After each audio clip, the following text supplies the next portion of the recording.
राधे कृष्णा। आज हम प्रवर्तनी एकादशी व्रत कथा सुनेंगे।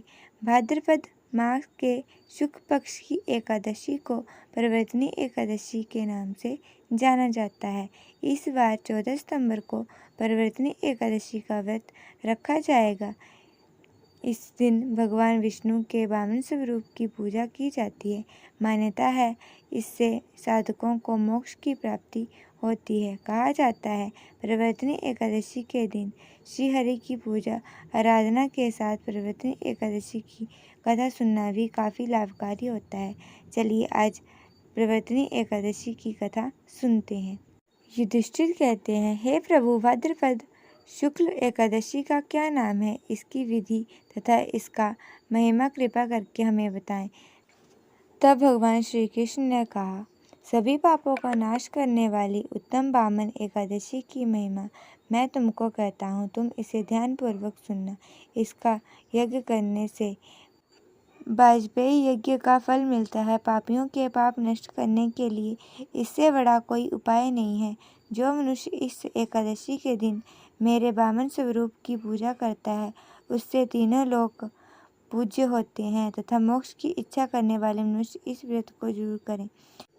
जो कमल नयनी भगवान का कमल से पूजन करते हैं, वे अवश्य ही भगवान के समीप जाते हैं। जिनसे भाद्रपक्ष शुक्ल एकादशी को उपास और पूजन किया, उसने ब्रह्मा विष्णु और तीनों लोकों का पूजन किया। अतः हरिवासन अर्थात एकादशी का व्रत अवश्य करना चाहिए। इस दिन भगवान श्री हरि विष्णु करवट लेते हैं, इसलिए इसको प्रवर्तनी एकादशी के नाम से जाना जाता है। मुरलीधर के वचनों को सुनकर युधिष्ठिर बोले कि हे भगवान, मुझे अति संदेह हो रहा है कि किस प्रकार आप सोते और करवट लेते हैं तथा किस तरह राजा बलि को बांधा और वामन रूप रख कर क्या क्या लीलाएं की। चतुर्माह के व्रत की क्या विधि है तथा आपके शयन करने पर मनुष्य का क्या कर्तव्य है, इसे आप मुझसे विस्तार से बताइए। तब श्री कृष्ण कहते हैं, हे राजन, अब आप पापों को नष्ट करने वाली कथा का श्रवण करें। त्रेता युग में बलि नामक एक दैत्य था। वो मेरा परम भक्त था। विभिन्न प्रकार के वेद सूत्रों से वो मेरा पूजन करता था।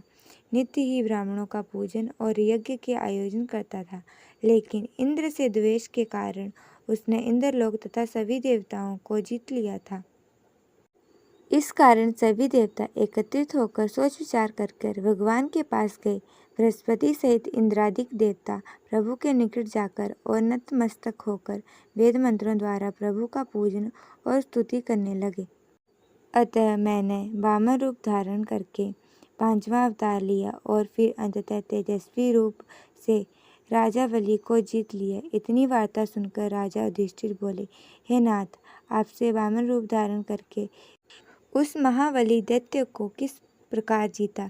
तब भगवान श्री कृष्ण कहने लगे कि मैंने बलि से 3 पग भूमि की याचना करते हुए कहा कि ये मुझको 3 लोक के समान है और हे राजन, यह आपको मुझे अवश्य ही देनी होगी। राजा बलि ने उसे तुच्छ अचक समझकर 3 पग भूमि का संकल्प दे दिया और मैंने अपने तीव्रित रूप को बढ़ाकर वहाँ तक कि भूलोक में पग, भूवलोक में जंघा, स्वर्लोक में कमर, मयलोक में पेट, जनलोक में हृदय, यमलोक में कंठ की स्थापना कर सत्यलोक में मुख, उसके ऊपर मस्तिष्क स्थापित किया। सूर्य, चंद्रमा आदि सब ग्रह, योग, नक्षत्र, इंद्रादिक देवता और शेष आदि सब नागगणों से विभिन्न प्रकार के वेद सूत्रों से प्रार्थना की।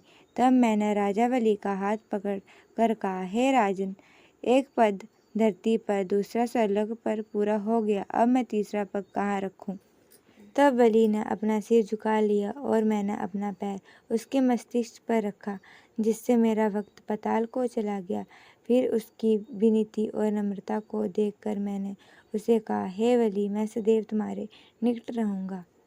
विरोचन पुत्र बलि से कहने पर भाद्रपक्ष शुक्ल एकादशी के दिन बलि के आश्रम पर मेरी मूर्ति स्थापित हुई। इस प्रकार दूसरी क्षीर सागर से शेषनाग के पृष्ठ पर हुई। हे राजन, इस एकादशी को भगवान शयन करते हुए करवट लेते हैं, इसलिए तीनों लोक के स्वामी भगवान विष्णु का इस दिन पूजन करना चाहिए। इस दिन तांबा, चांदी, चावल और दही का दान करना उचित माना जाता है।